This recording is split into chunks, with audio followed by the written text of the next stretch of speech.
Mystic Treasure, Shady Grove Psychic Mysteries, Book 3.5, by Ada Bell. Narrated by Liza Jacob. Copyright 2024, Ada Bell.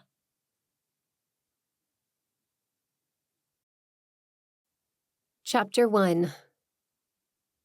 Today was the perfect day to win a fortune. I wasn't the only one who thought so. The Shady Grove town square hummed with excitement. Fluffy white cumulus clouds peppered the sky. Between the slight breeze and the mercury topping out at 70 degrees, this was the kind of gorgeous summer day that made it worth living through the humidity and thunder showers. Half the town must have turned out to watch this event. Granted, half the town meant a few thousand people, but still, Town Square was bursting at the seams. Set near the end of Main Street, the largest park in town ran a block down to 2nd Street, with the other end across the street from City Hall. My 3-year-old nephew and I stood under a tree, soaking it all in while we waited for my brother to join us. Thankfully, Kyle hadn't yet seen the guy making balloon animals. On the corner nearest me, a marching band warmed up their instruments, complete with a bagpipes player. Town residents milled around, visiting the booths that had been set up to feed and entertain us. A huge banner extended across the square, welcoming everyone to the Walter Sparrow Annual Memorial Treasure Hunt. According to the rumor mill, Walter Sparrow was some eccentric millionaire who died about 25 years ago. Instead of leaving his money to a relative or a friend or a local animal shelter, he created this big annual party for everyone to try to win the prize. No one had managed yet. My best friend Rusty suspected the entire story was a lie, and Walter just wanted to make sure we all talked about him forever after he passed. Considering the amount of money supposedly on the line, I was surprised there weren't fortune hunters sniffing around all year. But Shady Grove wasn't like other towns. Maybe the same forces that led to unusual happenings kept outsiders away. Or maybe our town was so tiny that no one outside a 50-mile radius had heard of Shady Grove or Old Walter. That was more likely. Personally, I suspected Rusty was right. The whole thing sounded like an urban legend, an excuse for a big summer party. But anyone expecting to find treasure would be sorely disappointed. Still, we'd teamed up and gotten ready for action. The practice solving clues should come in handy once Rusty finished getting his PI license. Tugging my hand, Kyle peered up at me with his big brown eyes and heart-shaped face from beneath his adorably oversized sun hat. "What's a treasure hunt, Aunt Allie?" I resisted smoothing an errant chestnut curl that was so like mine. "Rusty and I are going to follow clues to find a lost item hidden somewhere in town." "I find it. What did Rusty lose?" Kyle asked. I grinned at the spark of excitement in his eyes and smoothed the curl off of his forehead. My nephew had been born with the power to find missing objects, a secret we preferred to keep from the rest of the world as long as possible. Psychic powers ran in our family, but we'd recently learned that some people wanted to exploit what he could do. "Thanks, little man, but this game is for adults. Besides, in a game, it's not fair to use our special abilities to win." "Cheating?" "Yes, that's considered cheating." "Oh, I won't cheat." Kyle stuck out his lower lip. Then his gaze landed on one of the tables below the Walter Sparrow Memorial Treasure Hunt banner. "Cookie?" With a laugh, I let him drag me to the table, manned by my friend and the local owner of the coffee shop, Julie Capaldi. A self-described, recovering lawyer, Julie was a blue-eyed blonde who'd moved to Shady Grove a few years ago to take over her aunt's business. She'd set out cookies for sale, but also, and more importantly, iced coffee. "Hey, looking forward to the hunt?" she asked when we got within earshot. "You know it," I said. Rusty's excited to practice his PI skills. "I'm here to stop him from picking the locks of every store on Main Street." She laughed. "He's going to be a great investigator. I miss him at the cafe, though." Until recently, Rusty had worked as the manager at Onward Grounds. After helping me learn to use my powers and solve a murder, my new best friend discovered his true calling and decided to hang up his apron. I often considered myself fortunate that Julie hadn't banned me from her store when he left. Where would I get my coffee? Then again, I suspected she had a thing for my brother. "Hey, kiddo," she said to Kyle before offering him a cookie. "You planning to treasure hunt today?" Allie said I was cheating." My face flamed. Maybe she wouldn't understand him? 3-year-olds didn't have the best enunciation, and his mouth was full of cookie. I wasn't sure how much Julie knew, either about Kyle's abilities or mine. She certainly hadn't heard anything from me, but small towns weren't great at keeping secrets. "Cheating, that's no good." She gave me one of those kids say the darndest things grins. In response, I gave her the most innocent look I could muster. "We're learning new words this week. Anyway, are you entering?" "No, I can't." "Can't?" She shook her head and laughed. "I did it last year. You're only allowed to join the hunt once." "That's odd," I said. "Kevin did it last year, too. I thought he wasn't entering because he wanted to spend the day with Kyle." "That's part of it, I'm sure. But yeah, everyone gets one chance." She shrugged. "People with money are eccentric, right? It's Walter's estate, so he got to make the rules. I'll send my good vibes to you and Rusty." At the mention of my partner, I turned to scan the crowd.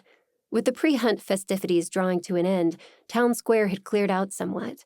A lot of people still stood around, but most moved to ring the center, where the hunt would soon begin. About 15 feet away, I spotted my friend Tiffany Pratt talking to Brad Stevens. The 3 of us studied science together at Maloney College. She didn't want to admit they were dating, but the 2 of them looked awfully cozy. Their matching bright blue shirts with Walter Sparrow Hunter on the back told me everything I needed to know about their relationship and my primary competition. Tiffany hated to lose, and she had some flexible ideas about what constituted fair and legal gameplay. We needed to keep an eye on her if we wanted to win.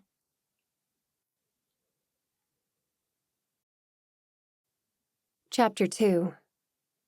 After what felt like ages, I spotted Rusty weaving his way through the sea of people toward our booth. With his blue eyes, spiky black hair, and black glasses that gave him a Harry Potter look, Rusty stood out in any crowd. Thankfully, as our friendship grew, I'd become mostly immune to his total hotness. The fact that he took me on a super awkward date not long after I moved to town didn't hurt. Apparently, his parents had been pressuring Rusty to settle down and find the right girl, and he thought it was easier at the time to agree to go out with the new girl in town than to tell them he wasn't sure he liked girls at all. My brother walked beside him.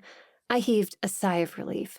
Kevin's office was a few blocks away, and part of me had been worried that, despite my frequent texts, he'd forget to meet me so I could hand off Kyle before the treasure hunt started.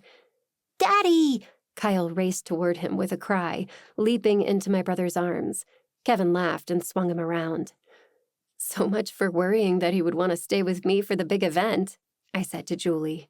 She laughed, her eyes never leaving the 2 of them. When she saw me watching, she sighed. "He just looks so happy when they're together, you know?" I did know. Ever since my sister-in-law died the year before we moved to Shady Grove, Kevin had trouble seeing the joy in daily life. The one thing that always made him happy was spending time with Kyle. The sun rose and set on that little boy, for both of us. Rusty arrived at my side and accepted the coffee Julie held ready for him. "It's T-minus 3 minutes. You ready, my dear Watson?" "Aren't you the sidekick?" I asked with a sly smile. While Rusty had been around when I solved my first mystery, my psychic powers had told us the murderer's identity, a key fact I couldn't mention around Julie, and Rusty knew it. "Don't be ridiculous," Rusty said. "Everyone knows Holmes is the tall, dashing one, and Watson is good with kids." I knew no such thing, but a voice came over the sound system telling us to take our places, so it was moot. After thanking Kevin, Rusty and I headed toward the middle of the square for the start of the hunt festivities. Eagerly, I scanned the area, sizing up my competition. Tiffany and Brad were already raring to go, of course. Tiffany was so competitive, she'd challenge a penguin to a waddling contest. And she'd find a way to win. Town gossip Thelma Reyes stood nearby, chatting with a woman I recognized as her new neighbor. It surprised me that Thelma, a wealthy former soap star, would involve herself in anything as mundane as a small-town treasure hunt. But she did love to be the center of attention. Claiming the prize after all these years would definitely keep people talking about her.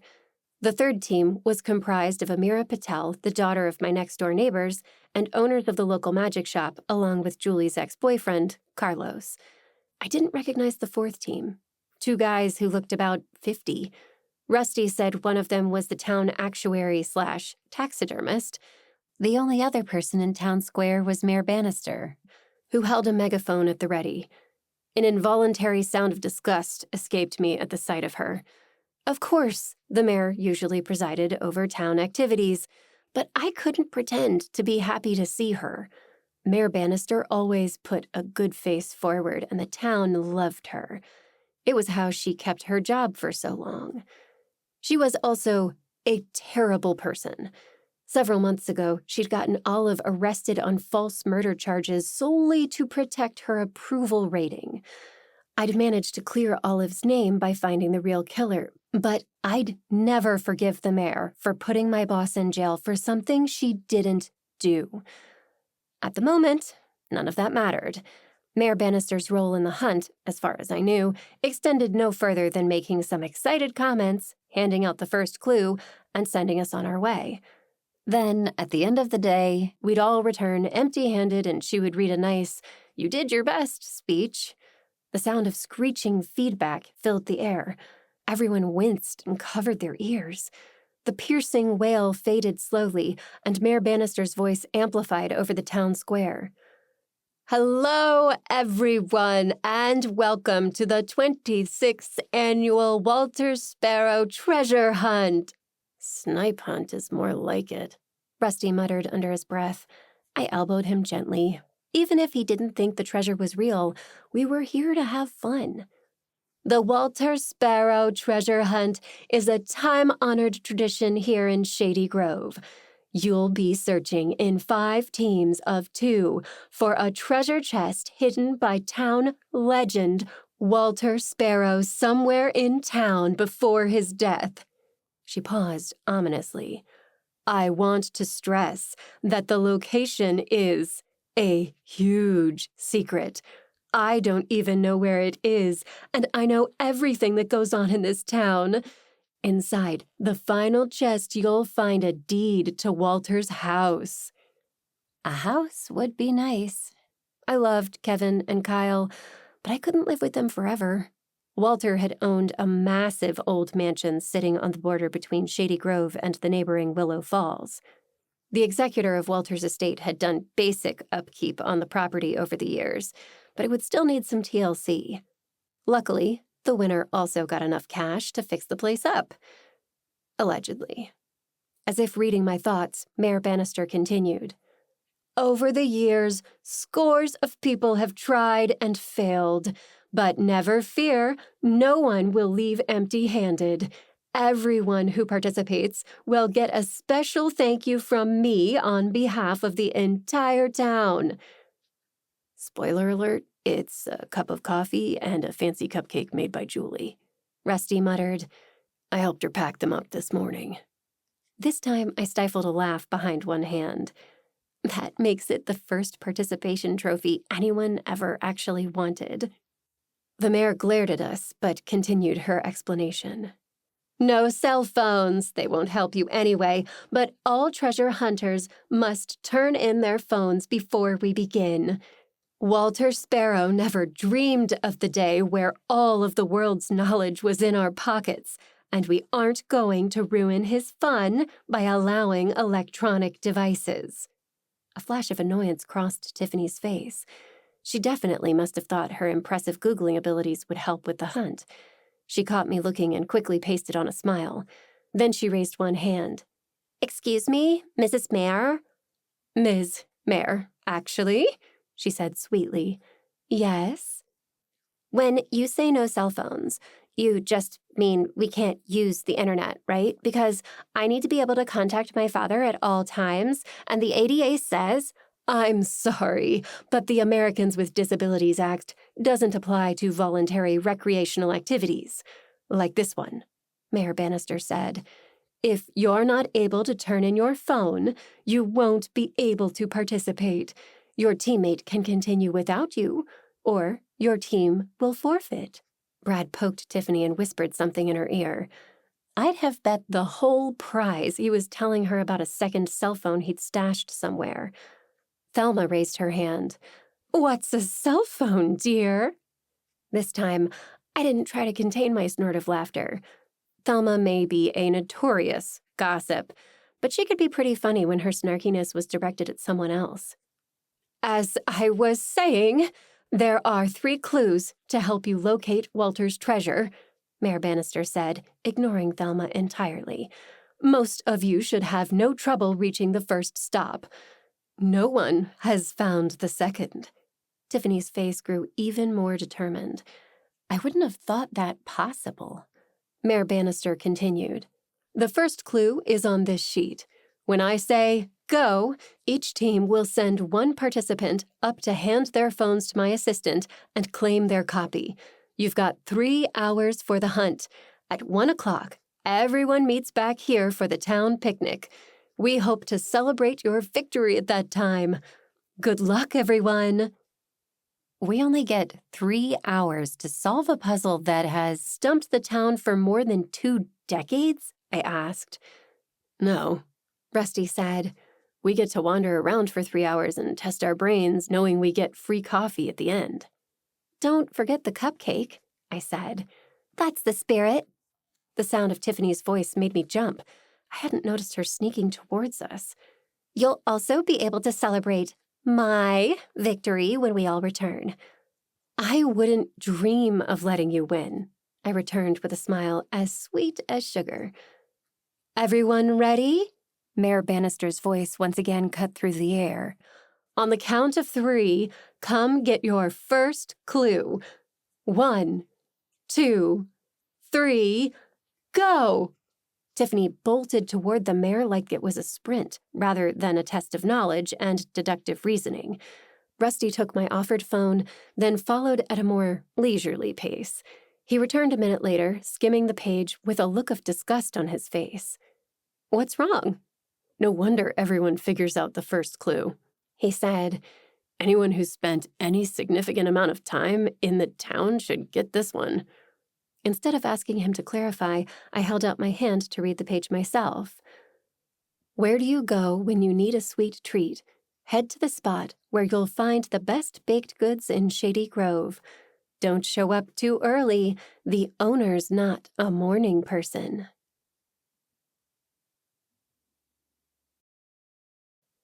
Chapter 3. Rusty and I exchanged a look. "The first stop on the treasure hunt is the local bakery?"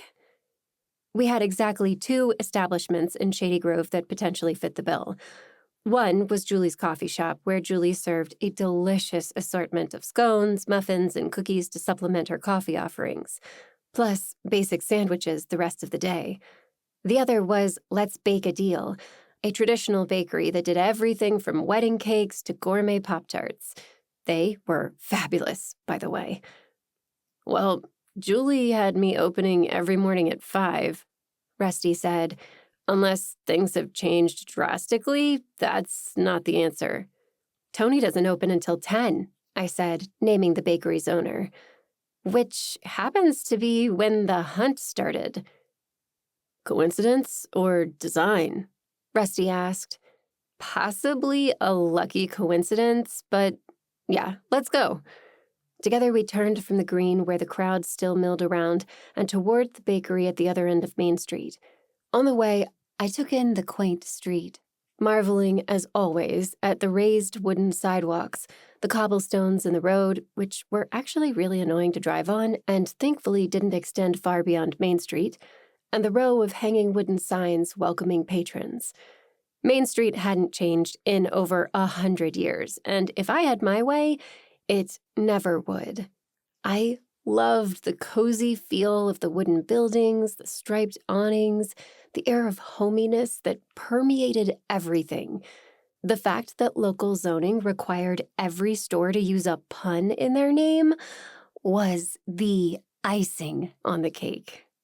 I loved this town.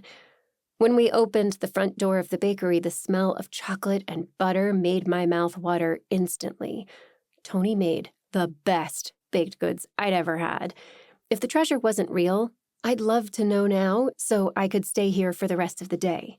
Well, maybe.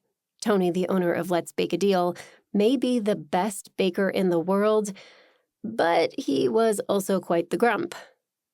Not a morning person might be putting it mildly. Maybe he'd be off today? Tony's sister operated the store a couple of days a week, and she was lovely. No such luck. We were greeted by the sight of Tony's slicked-back gray hair, pointed nose, and beady eyes, so dark they were almost black. He was short, stocky, and looked like your stereotypical Hollywood mafia hitman, in a chef's hat. He grunted when we walked in. "No discounts." Sheesh, one time I asked if he bartered. It was in the store's name, for Dimitri's sake. Dmitri Mendeleev created the periodic table. I was trying not to swear. That was over a year ago, but the man had never forgiven me. As if he could read my mind, Rusty asked, "No discounts, but are the prices negotiable? I'd like to bake a deal." Tony pointed at the door. "Get out." "Sorry, Tony." I stepped between them. "We're doing the Walter Sparrow treasure hunt this year, and we're pretty sure the first clue points here. It mentions the best baked goods in Shady Grove, and while Julie does make a mean muffin, don't you dare say another word." Tony made the sign of the cross. "I could bake circles around that lawyer with both hands tied behind my back." "Does that mean we're in the right place?" Rusty asked cautiously. He looked afraid of being thrown out again, despite having not left yet. "You want the chest? You find the chest." Tony said, "Look around. Stay out of my kitchen." The bakery didn't have much of a seating area. Nearly all the space was taken up with massive display cases, a coffee counter, and tables with prepackaged goodies. I assumed that was because Tony didn't want people to hang around once he had their cash in his pocket. But that also meant we didn't have to look too hard to find the treasure chest. Rusty scanned the rows of baked goods in the glass case, but I didn't expect Tony to allow his displays to be messed up with something a bunch of people were going to touch. At the end of the glass case sat the cash register, so I turned around to survey the store. Mentally, I reviewed the clue. Something sweet. Like the sugar left out for the customers who ordered coffee? My pulse quickened as I stepped across the room to the small coffee counter near the front door. Bending down, I opened the cupboard that housed the garbage can. Ta-da!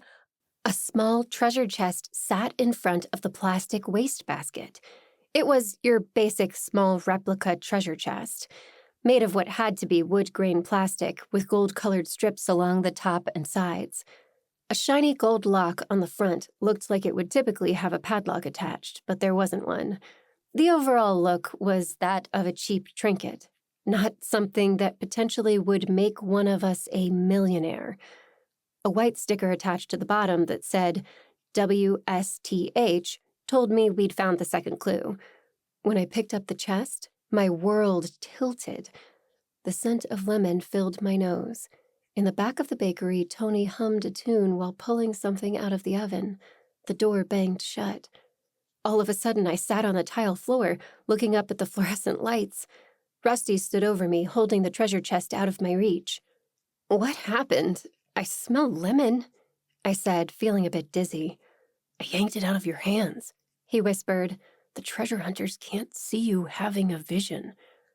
I'd never had a vision interrupted before, and I didn't particularly like it. My ears roared. "Lemon," Tony asked loudly. "Is your nose broken, girlie?" He inhaled deeply. "What you're smelling straight from my ovens to your delighted nasal cavity is the best chocolate cake this side of my mama's grave, rest her soul." The words didn't comfort me until I realized I didn't smell lemon now, only in my vision.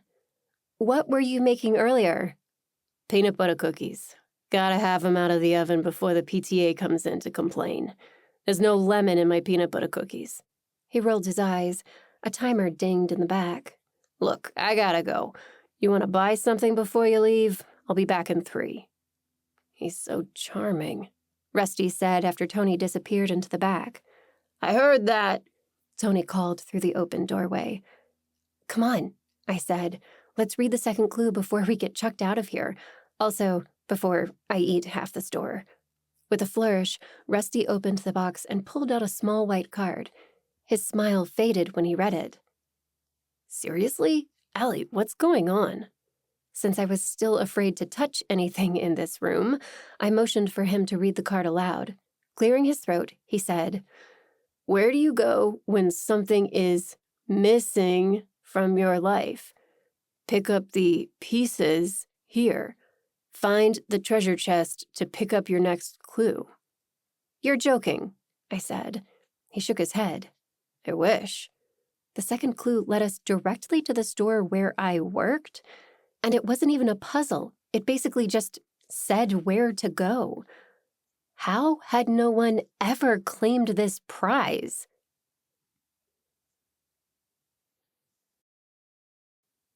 Chapter 4. Rusty studied my face while I read the second clue again. Then a third time. My expression probably matched his. This made no sense.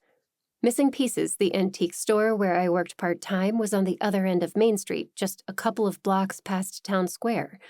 It had been in the same location for about 50 years, and nearly everyone in town had been there at one point or another. Not only would any hidden treasure have been discovered long before now, but this clue was so obvious as to be almost insulting. "No way," I said, shaking my head. I refuse to believe that no one has ever found the treasure with hints like that. Even knowing Missing Pieces is full of stuff, it wouldn't take 26 years to search. "Well, the actual chests are only put out the night before the hunt, so you can't find them any other day.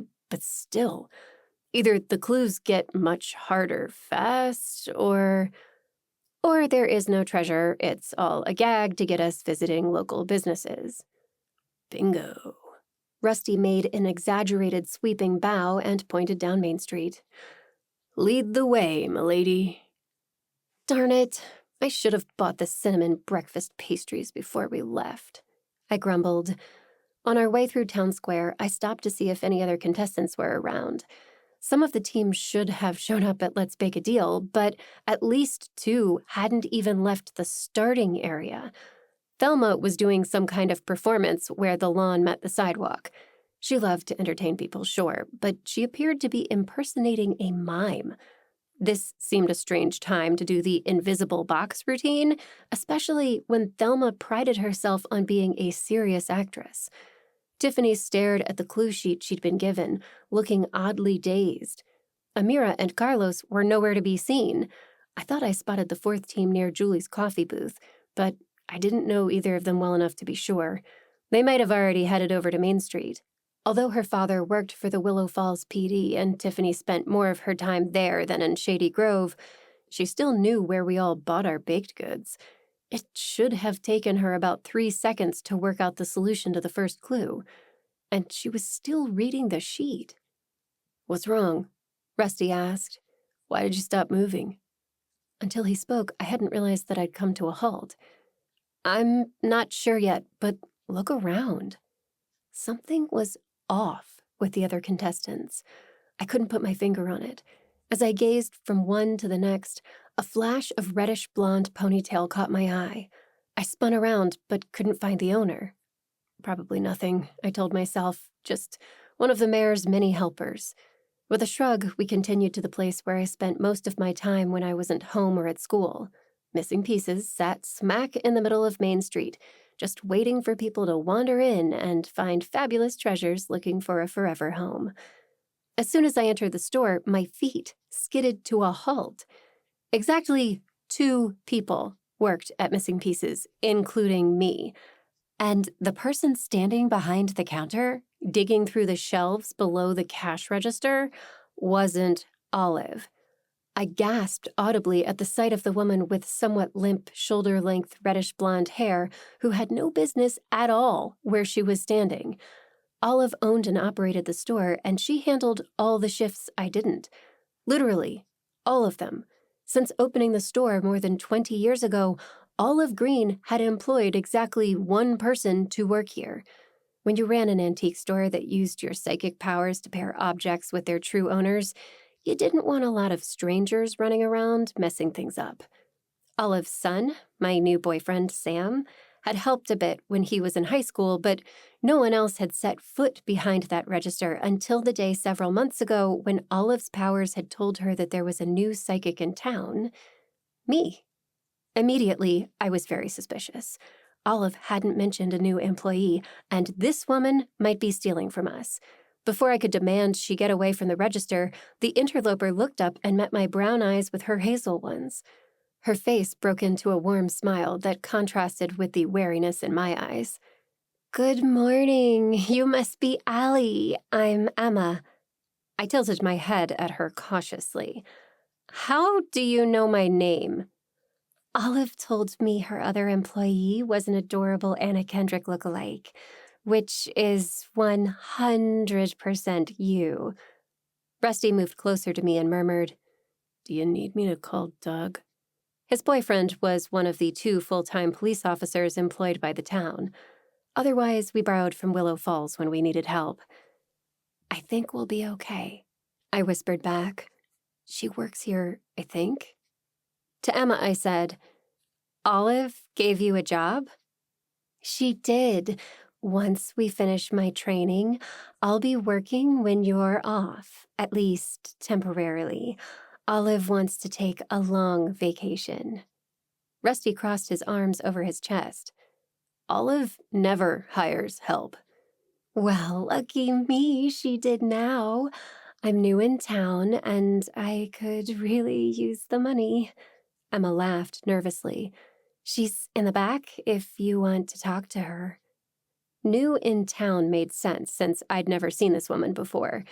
In a place with a population of less than 10,000, you tended to run into the same people repeatedly. But still, something seemed off.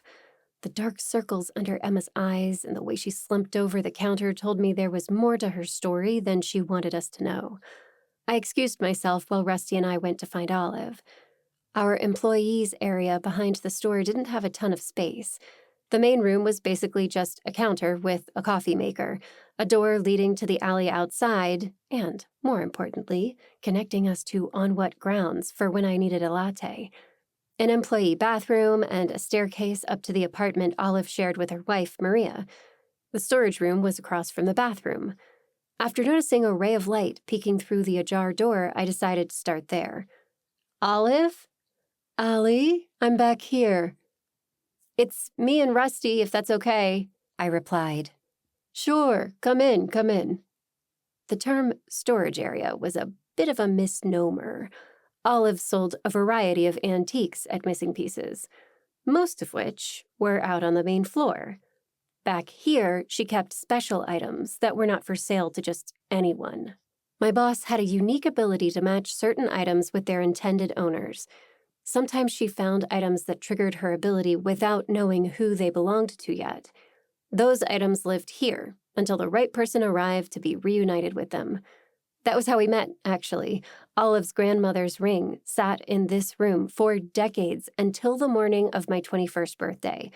Olive had woken up with a feeling, shined up the ring, and put it out on the floor. Then she decided to hire help, and I wandered through the front door to ask about a job. the rest was history. Now, I found her digging through boxes in the back, mumbling to herself. Before I could say anything, she shoved a box into my hands. Her sleek dark hair was normally pulled into a bun at the nape of her neck, but several loose strands hung around her pale oval face this morning. The dark liner under her blue eyes was smudged, as if she'd been rubbing them. Dirt streaked across one cheek, making this the most unkempt I'd ever seen her. Since I once watched her get knocked out by a bolt of magic lightning, that was saying a lot. "What?" "Shh." She sneezed, then looked up at me, eyes watering. "You're not supposed to be here, you know." "I can't help you find Walter's treasure." "The clue brought us here," I pointed out. "Did it? Huh." From the look on her face, she wasn't going to say anything more about the competition, which was fine, because it wasn't why we'd come looking for her. "Well, there's nothing back here. You should go rejoin the hunt. Don't want someone else to win the prize." She started to wink, but sneezed again instead. "Gesundheit." Rusty offered her a tissue. "Do you need to lie down?" "Thanks," she said. "No, I'm fine. Just a little stuffy today. It's so weird, I can't stop sneezing. It's almost like a cat got in here." "You're allergic to cats?" I asked. "Unfortunately, yes. Poor Sam always wanted one." "Maybe Emma has a cat?" I suggested. "You could be picking up some residual fur." "Who?" "Emma." Olive gave me a blank look, so I continued my description. "Tall, 40-ish, long strawberry blonde ponytail, looks exhausted by life. You hired her to work here starting today, and you forgot to mention it, which is actually why I came back here. How could you not tell me you needed more help?" "Aluminum Reynolds." Since she only used my full name when I was in trouble, I put my wounded pride on hold. "I have no idea what you're talking about. I don't know anyone named Emma, and you know darn well you're the only person I've ever hired to work here." "This isn't the time to play games," I said. "There is a woman standing behind the cash register. Her name is Emma, and she said you hired her to cover my days off so you could take time for yourself." Olive's eyes widened. "Allie, I have no intention of taking time off, and I didn't hire anyone." "Then who—" She rushed past me toward the front of the store. Rusty and I followed only a split second behind her. It was one thing to leave the store unattended for a few minutes in a small town while searching for something in the back. It was another matter entirely to know that a total stranger was rifling around near the till. Olive went straight for the area behind the register, so I went deeper into the store to find Emma. No one testing the furniture, no one looking at the clothes racks, no one trying on jewelry. As near as I could tell, we were alone. Rusty raced out the front door, checking for a glimpse of her outside. No one was back here, not even the other treasure hunters. They'd be showing up soon, though. The cash register chimed open, so I went back to the front to see if Olive was okay. "Everything is here," she said, her relief palpable. "Either this Emma person wasn't looking for money, or she couldn't figure out how to get the drawer open." The register wasn't terribly tricky, so that suggested our intruder wasn't a thief. I went over and over our conversation in my head, but I couldn't for the life of me figure out why Emma came to missing pieces that morning. Who was she? What did she want? And where had she gone?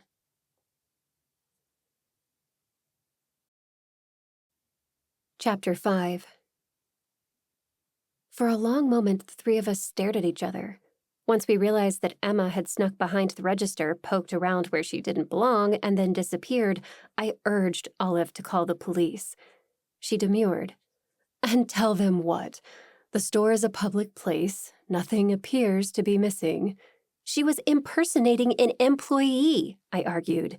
"The area behind the counter is not part of the public space, any more than your apartment upstairs is."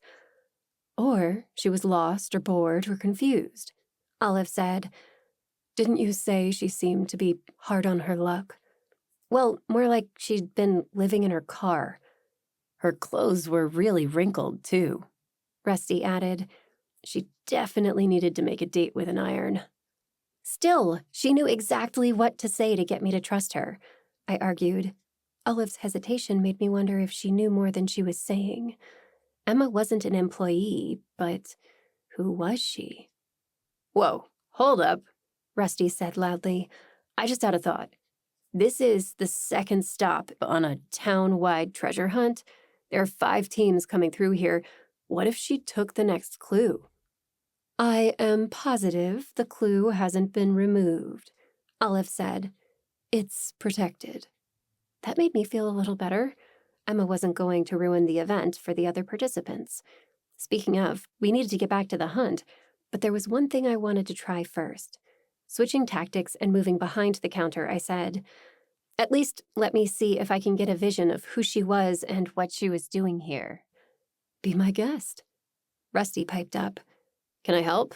I'd love to pretend to be a customer. Why don't you try actually being a customer? Olive said dryly. You spend enough time here. Maybe the secret to winning the hunt is to buy something. Shh, you love me and you know it. Although their banter made me smile, I blocked it out so I could focus. My powers were still developing, and inducing a vision was one of the things I had the toughest time with. It didn't always work when I wanted it to, and sometimes it didn't work the way I wanted it to.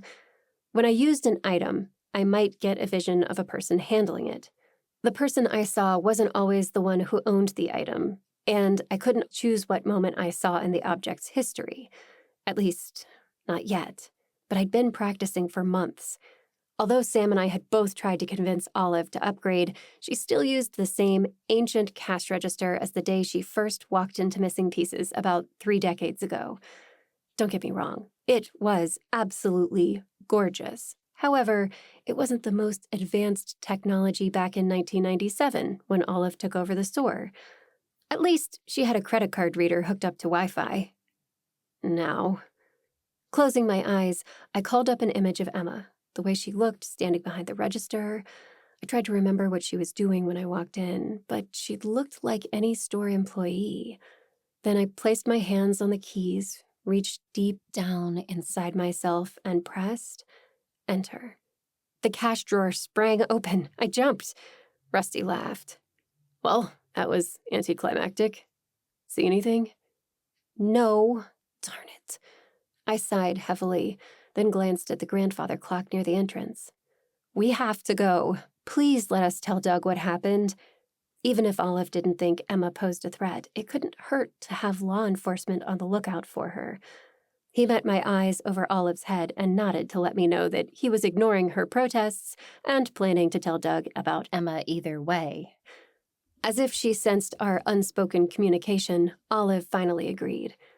With that, more or less, settled, Rusty and I resumed our search for the treasure. On a hunch, I made a beeline for the jewelry section. There, I found a small treasure chest sitting on top of one of the display cases. It looked exactly like the one from Let's Bake a Deal. This time, Rusty didn't let me touch it. He reached over and grabbed the box, revealing the white sticker we both expected to see on the bottom. Bingo. You didn't tell me you were part of the treasure hunt, I said to Olive. You know I couldn't do that. Besides, you made it this far on your own. I should hope so, I said. Most people in Shady Grove have been to the bakery and antique store. I thought this hunt was supposed to be difficult. Right. Rusty laughed. Some would even say it's impossible. Oh, I know you don't believe the hunt is real, Olive said. But if living here has taught you anything, it should be that some things are more than they seem. She had a point, but something still didn't sit right. Maybe the first clue was supposed to be easy to lull people into a false sense of security. But the second as well? And where were the other teams? Maybe they stopped for coffee because the whole thing was just too easy to believe, or the whole town was playing a joke on me as the new girl. If not, the other teams would be here soon enough. With a mental shrug, I picked up the chest and turned it over in my hands. Opening the chest, I pulled the clue card, then read it aloud. Ring around the rosies, pocket full of posies, ashes, ashes. Rusty's eyes met mine. Is this a joke? Did you plant a fake clue to mess with me? Am I being secretly recorded right now? Until recently, the local bowling alley was the town's hotspot, especially on the weekends. People gathered at We All Fall Down to hang out, play in the arcade, or just grab a meal for years until it closed. Every person over the age of about 5 knew this nursery rhyme. It didn't make sense for the clues to be so obvious. Not when the entire town had been trying to win this prize for more than 25 years. It defied logic that no one would have found the grand prize yet. I shook my head. I swear I didn't. What is going on? A treasure hunt that couldn't be solved, mysteriously becoming easy on year 26? Even I had trouble accepting that, and my mind had been opened quite a bit over the past 6 months. Listen, you two can't stay here, Olive said, interrupting my train of thought. I have to be completely impartial, and it can't look like I'm helping you. I'm insulted you think we need help, Rusty said. We get it, I reassured her, but something is off about this. Can you see who the treasure belongs to? These treasure chests belong to Walter's estate lawyer, Ted Farthingham. He distributes them every year. They're not the main prize. Tease, I complained. What about the bowling alley? It's been closed for months. Benji's brother is planning to reopen soon. He's been commuting from Willow Falls. Olive grinned wickedly as she shepherded us through the front door. Everything else will make sense when the time is right. Now go. I don't understand how no one has claimed this treasure yet, I said when the front door swung shut behind her. These clues are ridiculous. Maybe they're supposed to be, Rusty said. What do you mean? Think about it. Thelma and Tiffany are intelligent women who have spent a lot of time in Shady Grove. And yet, back at Town Square, they looked utterly baffled by the first clue. As if neither of them had ever heard of the town bakery, I mused. Do you think someone magicked them? I wonder, he said. But who? Not to complain, but at the moment, we're winning. Why would someone use magic to help us win? I feel like we should also be under the spell. Rusty tapped his lip thoughtfully with one finger. Do I want to know what that means? Well, I can think of 2 possibilities, he said. First, maybe I've been wrong all this time, and maybe there is a treasure, but it takes someone with special powers to find it. Olive tried to win years ago, didn't she? She has special powers. Yeah, I think so, Rusty said. But if the clues can only be deciphered by the right person, that would explain why it's all so ridiculously easy for us when no one else could manage it. Interesting theory, I said. And the right person is... Isn't it obvious? It's you, Allie.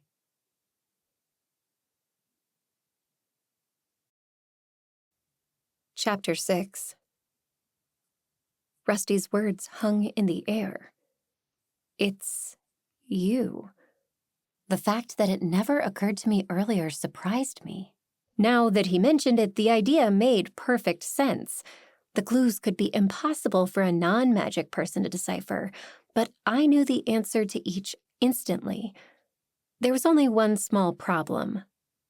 That's ridiculous, though. How could it be me? I never met Walter. I know it sounds out there, he said, but listen, my theory explains a lot. It wouldn't explain why I, a total stranger with no ties to Shady Grove, should be the one to inherit it all, I pointed out. Your parents are still together, right? Maybe you're Walter's long-lost love child. I burst out laughing. No way! Come on, work with me. No secret affairs in your mother's past? Again. No. Walter died before I was born. The only thing I doubt more than Mom having an affair is her freezing the guy's sperm to make a baby after he was gone. They already had Kevin, and by all accounts, he is practically perfect in every way.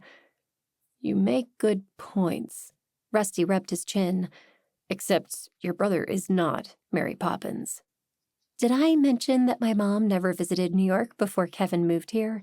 It was a huge deal at the wedding. We flew in a week early to see about 40 Broadway shows. Okay, fine. Walter isn't your father. Any other big family secrets? Not on my side, I said, thinking of my sister-in-law's twisted family tree. I was certain one of her relatives caused Katrina's death, but I hadn't confirmed which one. Other than the magic, I guess. Maybe magical heirs don't work the same way as regular heirs, Rusty said. We don't know. I guess, I said doubtfully. You said 2 possibilities. What's the other one? Or 2, someone wants it to look like you're cheating to get you disqualified. From the treasure hunt, I never had any intention of winning. Who would do that? My first thought is Tiffany, he said. Didn't you say she'll do just about anything to win? Not absolutely anything, I said, thinking about how even Tiffany drew the line somewhere. But also, she has no ability to do anything like this. Would she hire someone? I shook my head.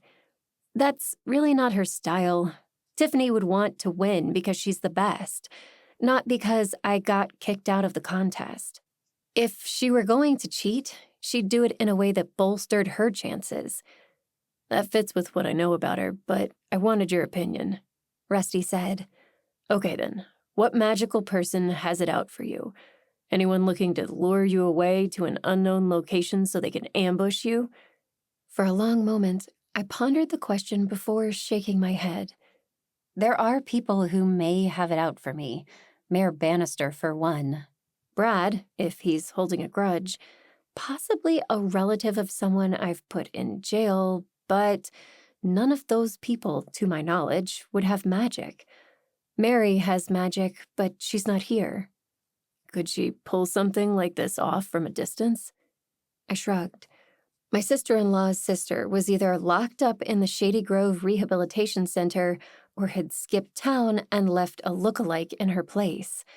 I'd only discovered she'd lived nearby recently, which meant I didn't know much about the extent of her powers. Well, I guess there's only one thing to do. He grabbed my hand.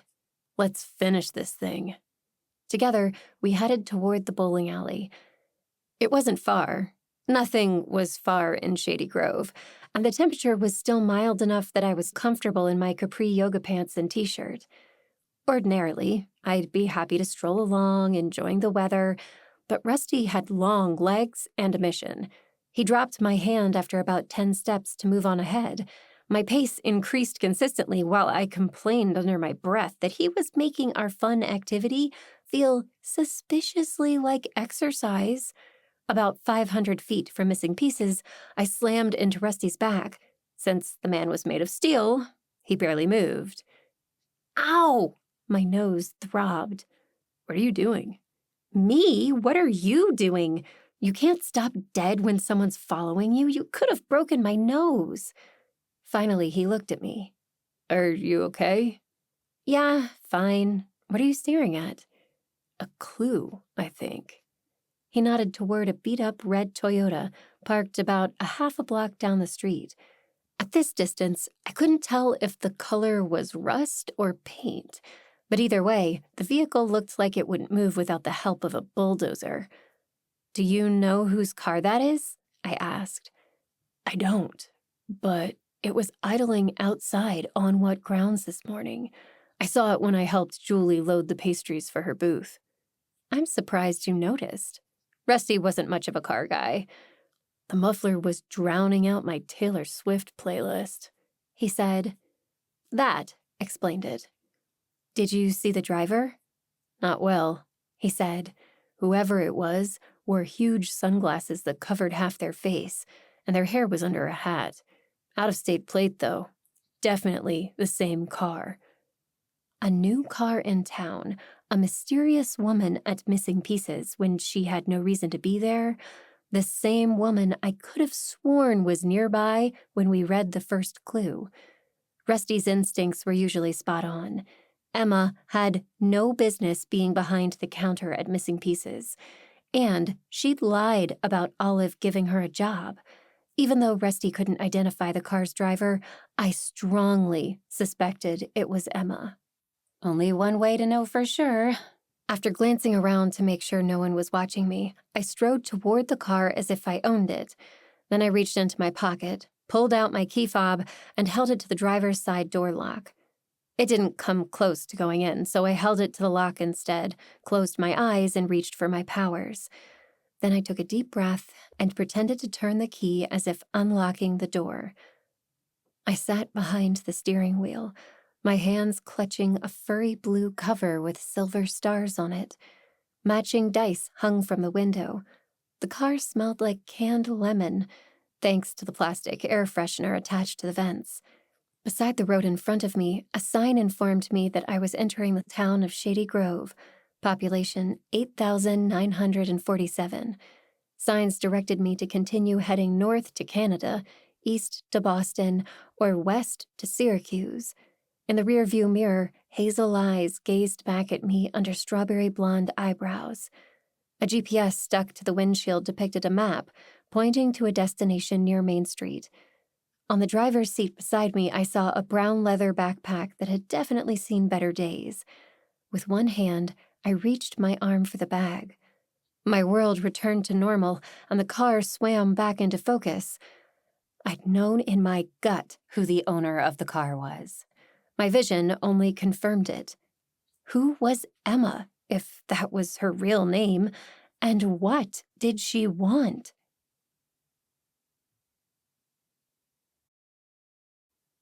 Chapter 7. Town Square lay between missing pieces and the bowling alley, so Rusty and I cut through to save time. Our path took us past Tiffany and Brad, who still stood as if frozen, staring at the piece of paper containing the first clue. Neither of them moved when I approached. Okay, this was too weird. Yes, we needed to get to the bowling alley, but we also needed to solve this mystery. Something strange was going on with my friends. "Everything okay?" I asked. When Tiffany looked at me, tears filled her eyes. "I can't figure this out." "That's okay. It's just a game. Winning isn't a big deal."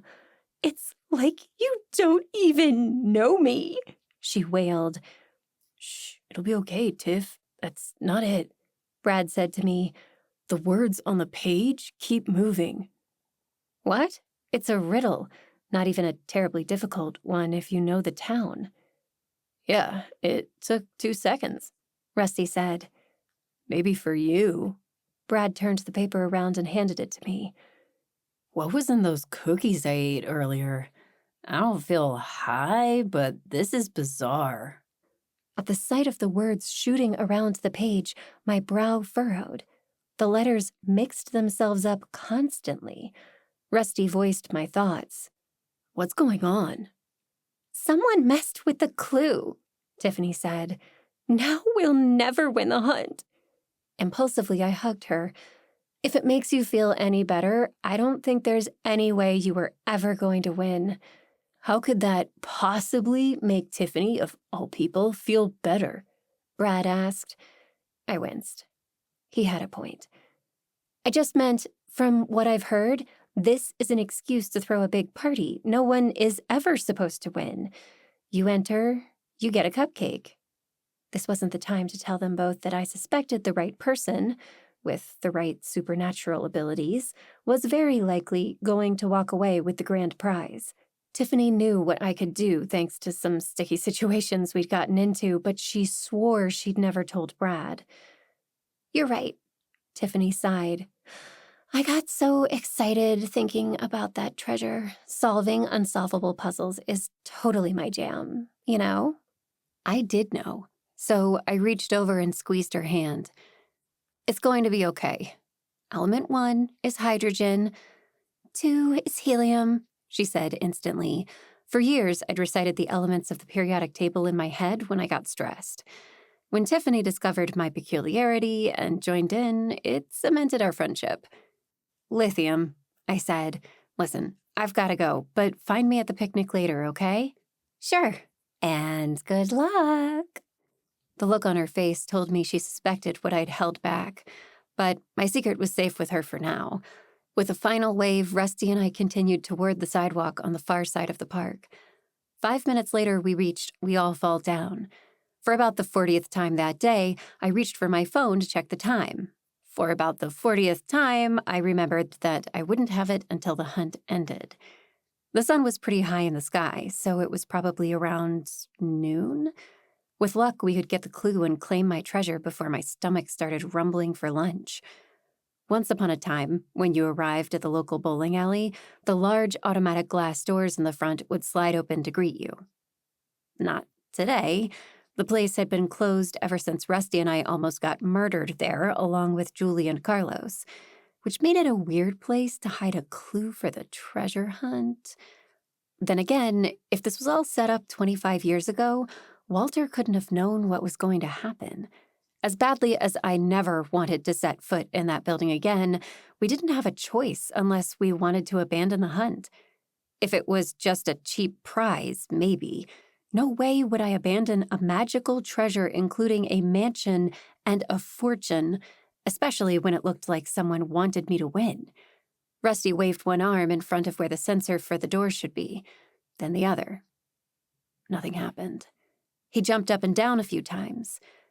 As much as I'd have loved to stand and enjoy the show, we really needed to figure out what to do. Impressive try, I said. 8 out of 10 for flair. Was it the dismount? He grinned, gesturing at the doors. What next? Do we find a way in or go back and review the clues again? I twirled a lock of hair around one finger. I'm moving back to the it's a trap theory. Either there is no treasure, or there is, and someone used magic to lure us here, away from everyone else. You make a good point. Where are the other hunters, besides Tiffany and Brad? Thelma's best friend ran this place for, 30 years? I guarantee that if she read the same clue we did inside Missing Pieces, she'd already have been here and left, I said. This doesn't make sense. We can't be required to break in. Maybe that's why no one ever won, Rusty said. Old Benji didn't want anyone else to gain a fortune, so he closed up shop every year on hunt day. I snorted. That's one way to keep things interesting. Maybe there's a magic word? He held his arms over his head and shouted, Abracadabra! Nothing happened. Open sesame, Rusty said. Having watched about 4 million episodes of Dora the Explorer with Kyle, I decided to join the fun. After all, the door wasn't going to open no matter what we did. Might as well get some laughs before going back to town square and admitting defeat. Abre! The doors slid open.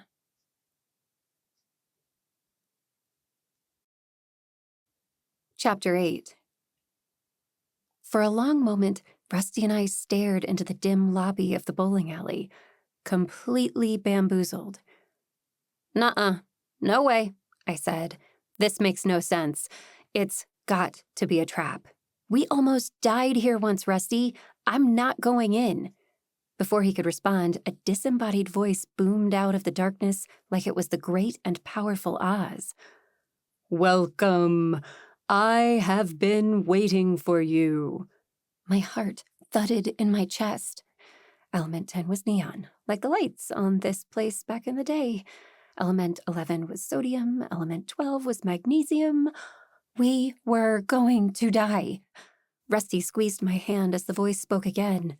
You have reached the final stages of my treasure hunt, succeeding where many others had failed. My treasure hunt? I whispered. Is a dead guy talking to us? I think it's a recording, Rusty said. Possibly of Walter's voice. Duh, That made a lot more sense than a dead man hiding in the bowling alley for 2 decades to scare the willies out of us when we showed up. "Proceed, and you may claim your prize." I glanced at Rusty.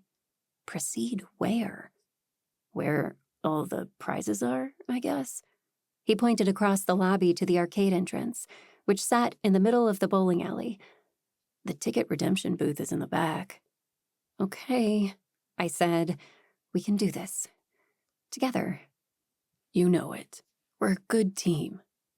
Taking a deep breath, the two of us clasped hands and stepped over the threshold. I looked around for a light switch, but didn't see anything. We could see well enough from the light coming through the giant glass windows until we passed through the main lobby and turned into the arcade. With no windows, this room was eerily dark. All I could see was a faint green glow emanating from the back of the room. "Is that the exit sign?" I asked, pointing as if Rusty would even see me. "Nope, that's the prize wall. There's no exit back there." "What's glowing then?" "I have no idea." We crept forward, still wary of anyone lurking in the shadows. The carpet absorbed our steps. Only the sounds of our own breathing broke the silence. When we got to the counter, Rusty stopped. The glow was not coming from a light above the wall, as I thought, but from an item on the wall itself. A toy treasure chest sat on the top shelf. I crossed my arms and stopped. "Really? Walter's magical treasure has been sitting at the bowling alley all this time, just waiting for a kid with 500 tickets to claim it?" I'm not sure if this makes the whole thing more or less weird, but no. "Huh?" "That chest hasn't been on that shelf this whole time. I'd bet my life on it.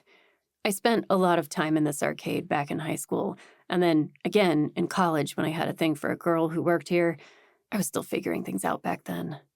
"Maybe you never noticed because it's garbage," I said. "You wouldn't even consider buying it unless you were hosting a pirate-themed birthday party." "Nah, I would have seen it. We spent a lot of time talking about the prizes. There was something else in that spot. A giant stuffed duck. Ugliest thing you've ever seen.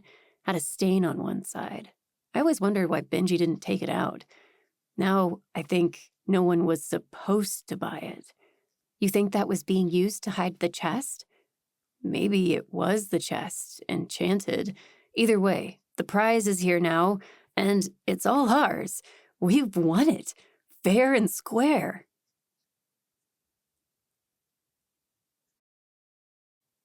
Chapter 9. Rusty took a step forward, but I grabbed his arm.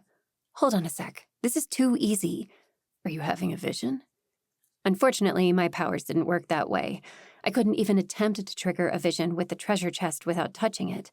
And given today's events, I didn't want to do that. Although I should be excited about winning, the whole thing felt like a trap. The box might as well have been flashing red arrows and a danger sign. My mind went once again to Kevin's sister-in-law, Mary. She was a powerful witch, and she was absolutely up to something. She also knew I was trying to piece together what happened to Katrina. Maybe she set up a trap to get me out of the way? "No, but something is fishy," I said. "I don't trust this." "Maybe you're overthinking it," Rusty said. "We solved the clues, we found the treasure.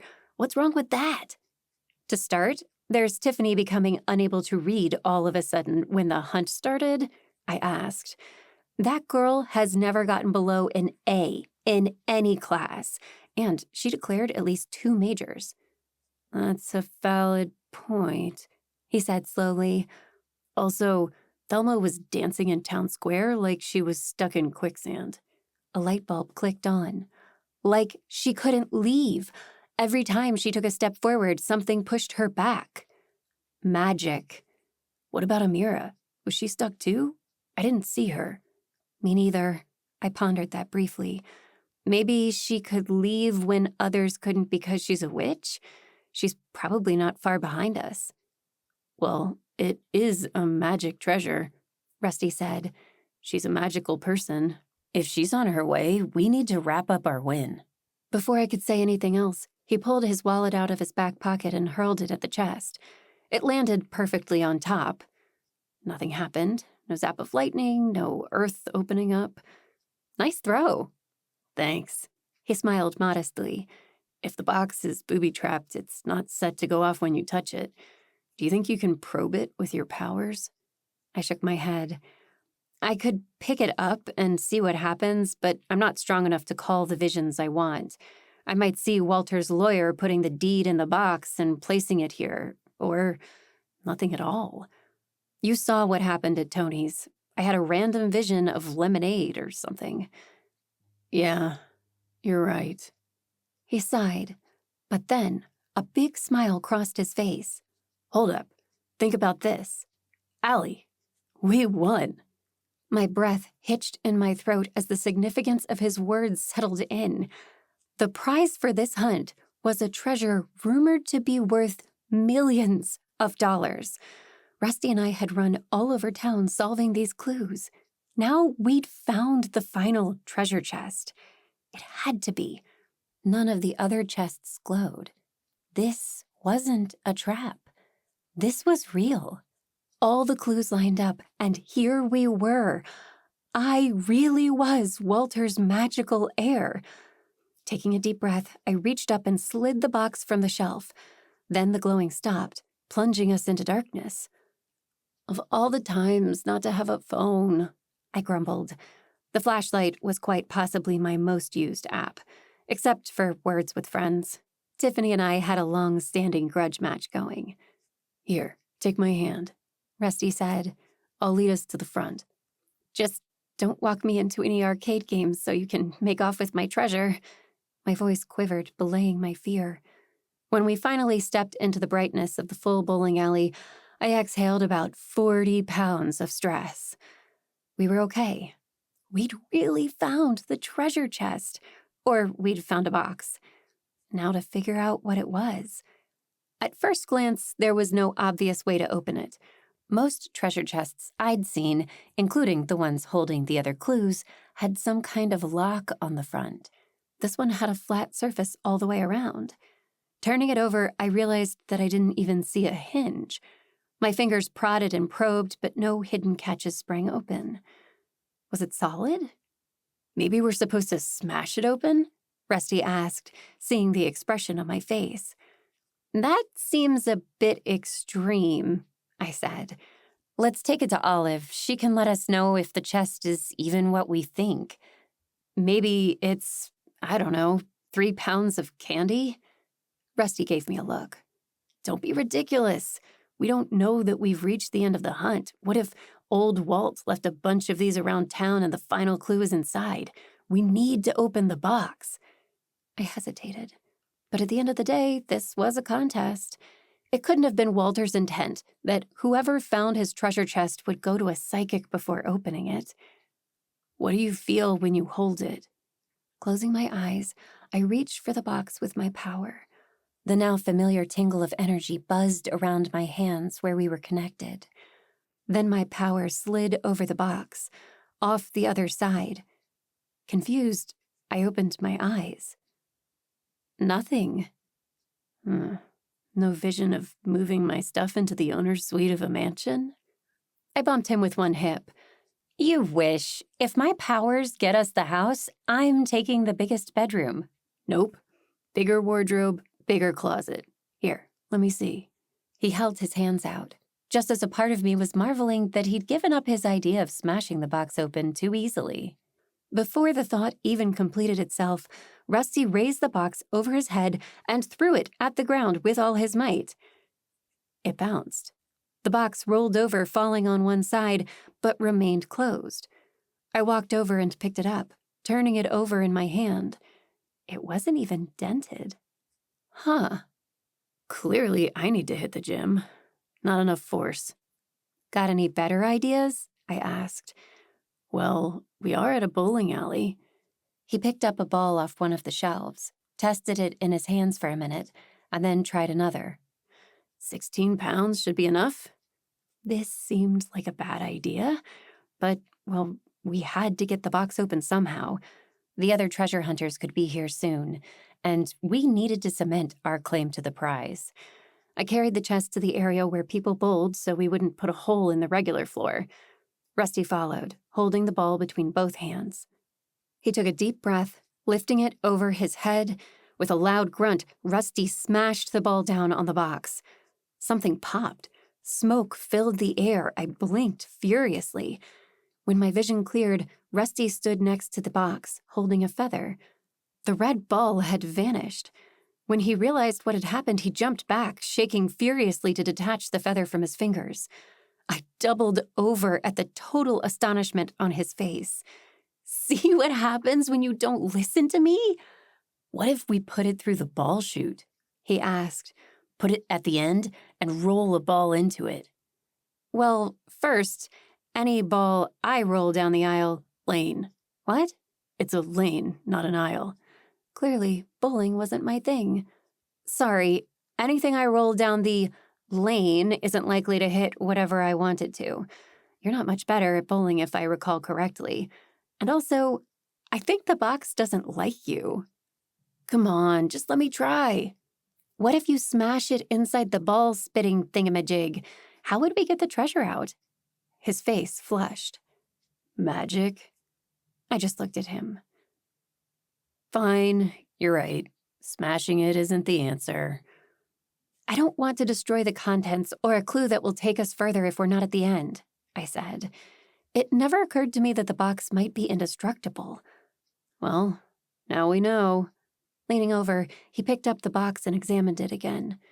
Not even a scratch. "Come on, let's take this thing to Olive after all." "There's no need," a voice rang out from behind us. "You can't open it because that's my box." Rusty and I whirled around. Emma stood behind us, hands on her hips. "How did you get that?" "We followed the clues," Rusty said.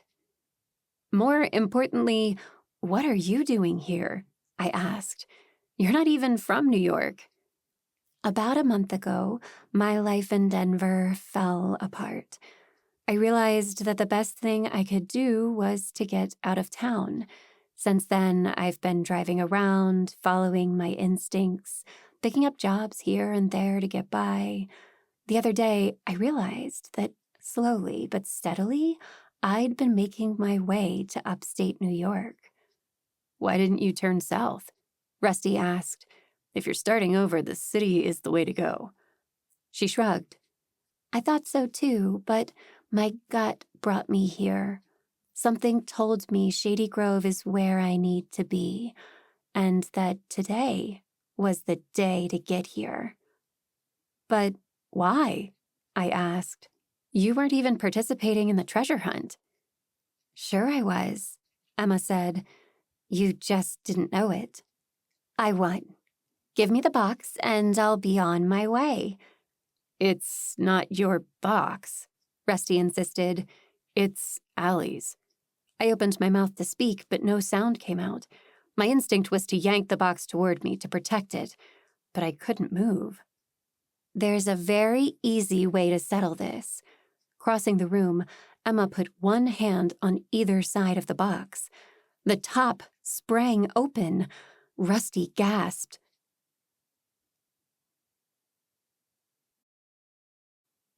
Chapter 10. When the treasure chest opened, a blur of sparkling blue light whooshed out of it. The light rushed full force toward Emma. Rusty flinched and covered his eyes, but I watched in awe. Emma froze, although I couldn't tell if she was paralyzed by the light or her own astonishment. Colors swirled, creating a vortex above her head. To my surprise, Emma looked up and raised her arms. The light settled onto her, seeping into her skin. Suddenly, her slumping shoulders dropped, and she stood tall. The bags under her eyes disappeared. Her hair grew a darker, more vibrant red. The ends of her ponytail curled. Even the wrinkles fell out of her clothes. As we all watched, the lights twinkled into her skin, then vanished. She glowed. "Are you okay?" I asked. "I feel amazing. What a rush," Emma said. "It's like, I feel like I'm me." What do you mean? I can't explain it, but whatever was in the box was meant for me. My whole life something was missing, and now I know what. Magic. Didn't you have magic before? Rusty asked. Not exactly, she shrugged. It's hard to explain, but I'm a really bad witch. After my most recent encounter with a bad witch, that set my spine tingling. What do you mean? My spells never work, she said. Like, I did a spell when my ex tried to move out and take my PlayStation. Instead of getting to keep my stuff, I wound up living with a bunch of women he'd cheated on me with. That was terrible. It's always been like that. Until now. Now I feel alive. She flexed her fingers, and instinctively I ducked. Rusty stepped in front of me. Oh, I wouldn't hurt you. Sorry I lied before, but I just wanted what's rightfully mine. I'm Walter's heir. If you're Walter's heir, why was it so easy for Allie to figure out all the clues? Rusty asked. The second she touched a clue, it was like it told her the answer. Because I wasn't the one who got to them first, I said. Was I? Emma shook her head. I should have known you'd figure it out. What am I missing? Rusty asked. When I had that vision at Let's Bake a Deal, I wasn't smelling lemon from Tony's baking. Remember, he thought I was hallucinating when I mentioned it. Oh, yeah. Rusty wrinkled his nose. It was weird that you'd notice anything but all the chocolate. Exactly. I was smelling the lemon from Emma's car. The scent must have lingered. Your car smells like lemon? Rusty asked. I love it, Emma said. Reminds me of my mom's shortbread. That was her secret ingredient. And then Emma was at the shop this morning, I said, eager to bring the conversation back on track. Did you find the treasure chest there too? Yeah, she said. I found it pretty quickly, but I don't know the town as well as everyone else. I was looking for a newspaper or something by the register to help me figure out where to go next. All I found was an article about Allie. That was before we got there? I asked. Yeah, she said. Anyway, when I first got to the box, the words were a bunch of gibberish written in code. It would have taken me ages to decipher, but the words reformed like magic before my eyes. The clues were incredibly difficult for most people, Rusty said. That's why I thought the treasure was impossible to find. It's only impossible because you're not magic. You couldn't understand the clues, I said, putting it all together. Olive must have known Emma was the heir. That's why she wasn't concerned with Emma poking around in the store. She could have saved us a lot of trouble by telling us that, Rusty complained. Agreed, I said. But what about the magic here? The front doors popped open when I asked them to. Oh, that was me, Emma smirked. I saw you two out there jumping and waving your arms around, so I hit the button to open the doors before you walked around the back and found the broken window I used to get in. Your faces were priceless, and the recording is on a 10-minute loop. You could have stuck around to say hi, I grumbled. I hated feeling foolish, and her revelation made me look ridiculous. I panicked. You were already suspicious of me, and if you knew I broke in, I was worried you'd call the cops. As soon as you got here, I left. She was right, but telling her that probably wouldn't help. All good reasons to walk away, Rusty said. What brought you back? Magic. She shook her head and chuckled. Every time I turned my car onto the on-ramp for I-87, I wound up back here. Tried to get sneaky and go south out of town. Same thing. Decided to take the local highway through Vermont. No go. Finally, I walked in to find you trying to smash my inheritance. A touch of disappointment fell on my shoulders. It would have been nice to win a huge house and a ton of money to fix it. Even sharing with Rusty, I'd have been set for life. But the treasure never felt real to me, and now I knew why. It belonged to Emma. Should we go back to town square before anyone else gets here? Rusty asked, breaking into my thoughts. That's not a bad idea, Emma said. I have a knack for messing things up, and I'd hate to somehow lose now. Her words piqued my interest. Messing things up? What do you mean? Well, to start, I've been fired from every job I've ever had, she said. It's a long list. The coffee shop is always hiring, Rusty mused. Can you make coffee? She shook her head ruefully. I burn it every time. When I worked retail, I somehow unraveled a girl's clothes after she was rude to me. Fast food resulted in a lot of flying trays. Most recently, I am the world's worst matchmaker. That's certainly an interesting thing to put on your business cards, I said. Rusty said, I like it. It's got panache. Emma let out a sound about halfway between a laugh and a sigh. Well, I didn't mean to be a failed matchmaker. This witch thing is a curse. I'm terrible at everything I try. Flunked out of college after a series of events made it impossible to go to class. Every job ended in disaster. She swallowed hard. I'm sorry. You were expecting a fun day finding treasure. You don't need to hear my sob story. Maybe I don't need to, but if you want to vent, I'm happy to listen, I said. Matchmaking sounds fascinating. I hope you're not going to tell me you're looking for love. She laughed hollowly. My most successful match at my last job was when I accidentally introduced a woman to her ex-husband. Well, maybe they just needed a second chance to work things out, I said reasonably. He had affairs with her sisters. Plural. Ack, did I want to know how many? As if reading my mind, Emma said, She had 4. Oh, dear. Emma continued.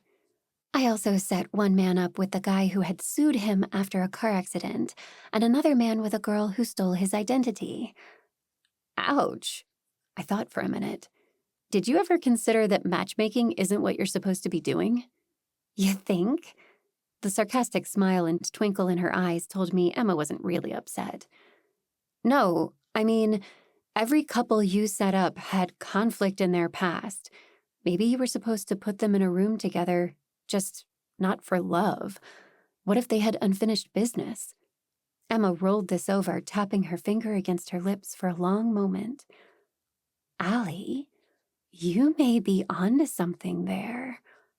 So what now? Rusty asked. We go back to town square and declare Emma the winner? Not quite yet, I said. There's something else in this chest. I peered into the box and spotted an envelope at the bottom. Since the light had faded, it seemed safe enough to touch. I grabbed it and took it to Emma. This must be for you. She reached in and opened it. The envelope began to glow, and it flew out of her hands. It hovered in the air between us. After a moment, a man's voice filled the room. My dearest heir, the envelope said. The voice sounded exactly like the one in the recording, just not as loud. I'm sorry I never got to know you, but your grandmother daily wished for you to believe her husband was your grandfather. Now that I have moved on, it's time you knew the truth. Rusty asked, Is that old Walter's voice? Probably, I said. Oliver Thelma could tell us for sure. He nodded and started to speak, but I shushed him as the envelope continued. My dear Vera's husband couldn't have kids, which was the one thing she most desperately wanted in the world. Don't blame her for what she did. We cared for each other deeply, and I could give her something that her husband could not. Your mother, Walter said. Your grandfather wanted a child so badly he forgave her. Unfortunately, your mother was born with the one thing he could never forgive. Magic. Grandpa hated magic, Emma said softly. I wasn't even allowed to read fantasy books around him. When he found out about my gifts, your grandfather hired someone to curse my heir, to steal the family gift. However, the curse backfired. He didn't realize how strong your mother's powers were. When he tried to stop them, he instead trapped them in this box. He attempted to destroy the box, but it wound up with me. I've had it for nearly 40 years, waiting for you. My mind raced. Walter had the box for 40 years, and he'd been dead for 26. Emma would have been a teenager when he passed away. Growing up, going to high school, never dreaming she'd been cursed before she was born. Your mother never knew about her gift, Walter said. She just thought she had bad luck. Initially, she transferred that to you, Emma. Emma gasped. We turned to her. Until he said my name, I didn't quite believe it. The swirly light was a big hint, Rusty said, especially when it turned you into a supermodel. I poked his side. Use your powers well, dear, Walter said from the envelope. I left you money and my home, but this is the greatest gift I have. As long as you use your powers to help others, you will live a long and happy life. Be well. The light in the envelope vanished, and it dropped to the ground. After a moment, Rusty picked it up and withdrew the paper. It's all here. Cool trick. There's also a deed to old Walter's house with the key. Cool trick indeed. I turned to Emma, who looked understandably dumbfounded. Out of nowhere, a black cat appeared and raced toward Emma. She leaned down to pet him, and he jumped toward her face with a loud yowl.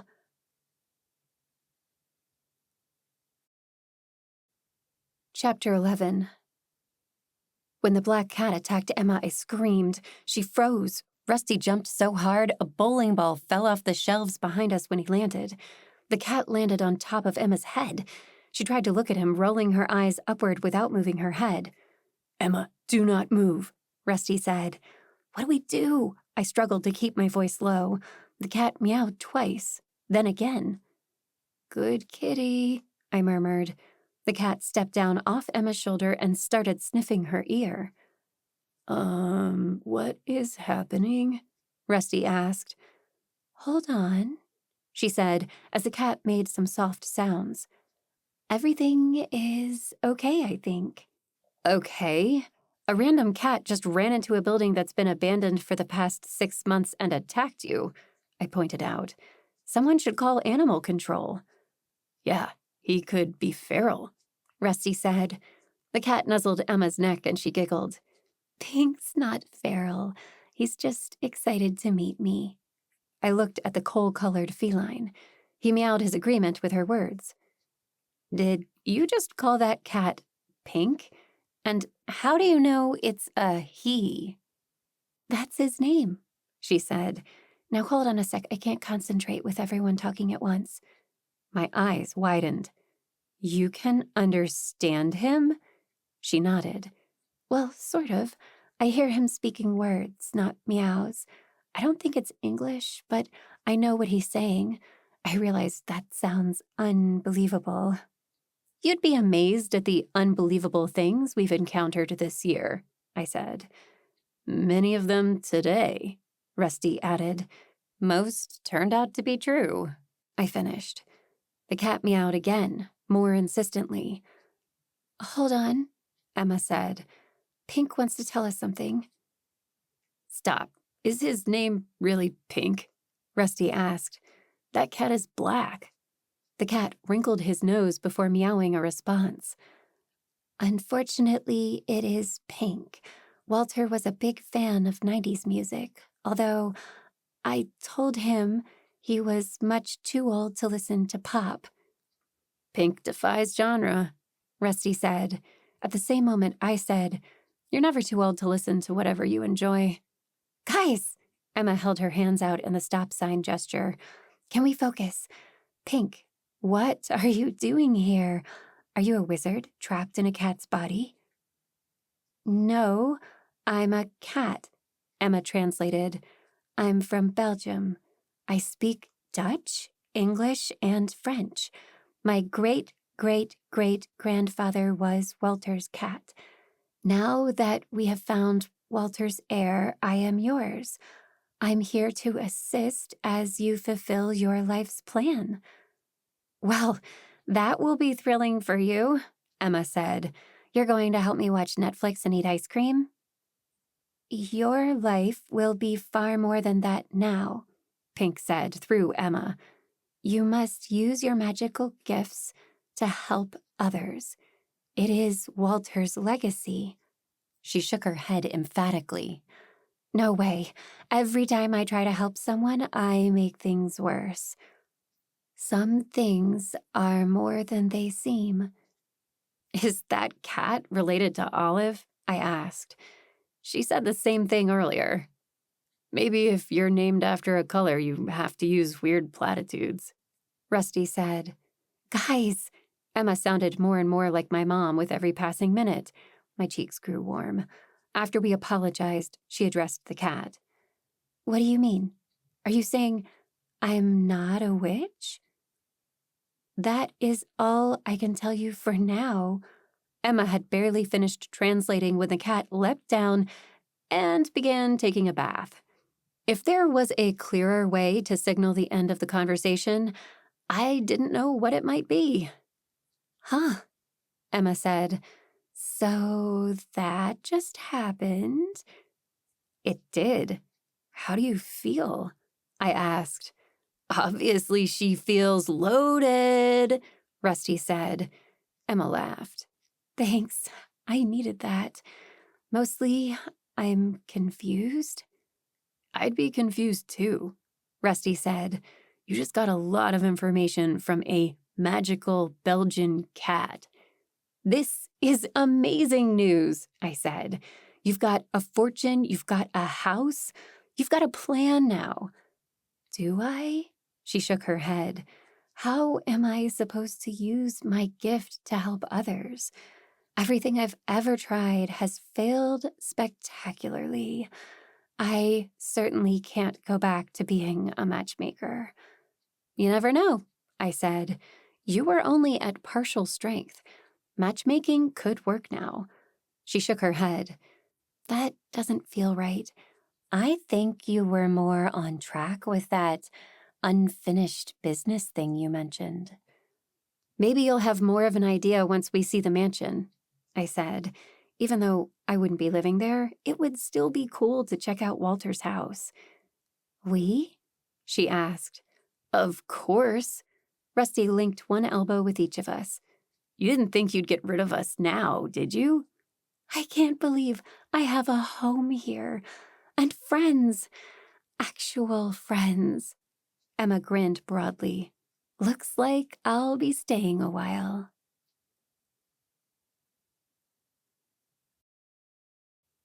Chapter 12.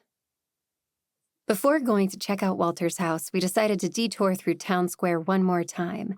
Rusty wanted to let everyone know the treasure hunt had ended. Maybe the mayor had a way to bring the other teams back. I also wanted to make sure Tiffany and Thelma were okay now that the mystery had been solved. Hopefully, whatever spell prevented them from leaving the park to find the treasure had ended when Emma got her hands on the chest. Okay, I wanted one of Julie's cupcakes, too. We spotted Thelma first, which was no surprise. She stood on a bench near the edge of the square, crowing to a small crowd that gathered in front of her. It was so harrowing. My legs froze. For a minute, I thought I was having a stroke. How would I have survived? What would I have done? She continued in this vein as we watched, as temporarily enraptured as everyone else. After a moment, Emma asked, "Who's that woman?" "Thelma Reyes. Used to act on an old soap," I said. "Town gossip," Rusty said at the same moment. "I knew it. That's Dorothy Rose. As the Hospital Guides Our Lives was my favorite show growing up," Emma said. "My babysitter watched it with me every day. She lives here?" "Yeah," I said. "She'll happily give you an autograph, but don't interrupt the show." "Oh, I won't," she said. "I'll come back after we announce our win." The three of us watched Thelma for another couple of minutes before moving on. From the way she was doing high kicks on the bench, I was 100% sure she would be just fine. If not, we'd take her to see Amira at the magic shop later and figure everything out. When we got to the center of the square, Tiffany and Brad were nowhere to be found. I hoped that meant she had regained the ability to read and they were off celebrating. Once I retrieved my phone from Mayor Bannister's assistant, I texted to ask if she was okay. The message immediately showed as read, so at least I knew she'd gotten her phone back. Then the reply appeared, 2 fingers and a peace sign, followed by a heart. Excellent. Not wanting to spoil her good mood, I decided not to tell her that we'd found Walter's treasure. Besides, it wasn't fair. The hunt was rigged all along. The mayor greeted us with a warm, fake, pageant smile before pulling out her megaphone to introduce Emma and make the big announcement. Good thing Tiffany wasn't present, or she would have objected to the winner being someone not technically enrolled in the hunt. After everything, I wasn't in the mood to argue with her. The treasure belonged to Emma.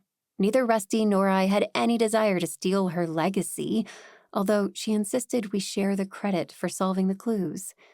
Confetti cannons went off, doves fluttered into the air. Everyone cheered while Emma, Rusty, and I smiled until our cheeks hurt. My stomach was growling by the time we escaped. Next stop, cupcakes. To my surprise, Kevin was still helping Julie run her booth. Kyle sat nearby, coloring a picture taped to a small overturned crate behind them. Thinking of giving up lawyering? I teased my brother as I took my prize. All the cool kids are doing it, Julie said with a wink. Years ago, she'd practiced IP law or something equally boring in New York City before her aunt died and left her the coffee shop. As much as I love being surrounded by coffee and baked goods, I think I can wait until Kyle is old enough to make them for me, Kevin said. My nephew looked up at the mention of his name. Aunt Allie, did you cheat? Rusty chortled at the question. No, sir, we did not cheat. But we did win. Kevin eyed my best friend before turning to me. Who was that woman with you at the end? I thought you can only have 2 people on your team. She wasn't on our team, I said, but she found the treasure when we did.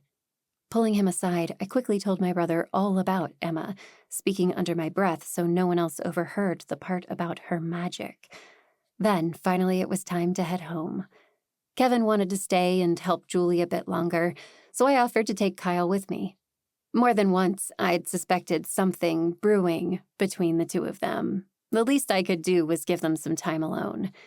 It had been more than 1.5 years since my sister-in-law died, and this was the first time Kevin had given any indication that he was even thinking about dating again. He deserved an opportunity to explore whatever they felt. My brother looked equal parts relieved and nauseated when we said goodbye, which convinced me I was onto something. Emma might be a terrible matchmaker, but I wasn't half bad. The important thing, Rusty said as we all headed back toward the coffee shop where he'd left his car, is that I was right as usual. I stopped dead and blinked at him several times. Right? You insisted the treasure was a lie. You were wrong, sir. Wrong, sir, Kyle sang as he walked ahead of us. That's not true, Rusty said. I told you that all you'd get was a cupcake. Thinking of Emma, I smiled. No, we got much, much more. The end. To see where Allie's story began, pick up your copy of Mystic Pieces today, or save a book by getting the box set.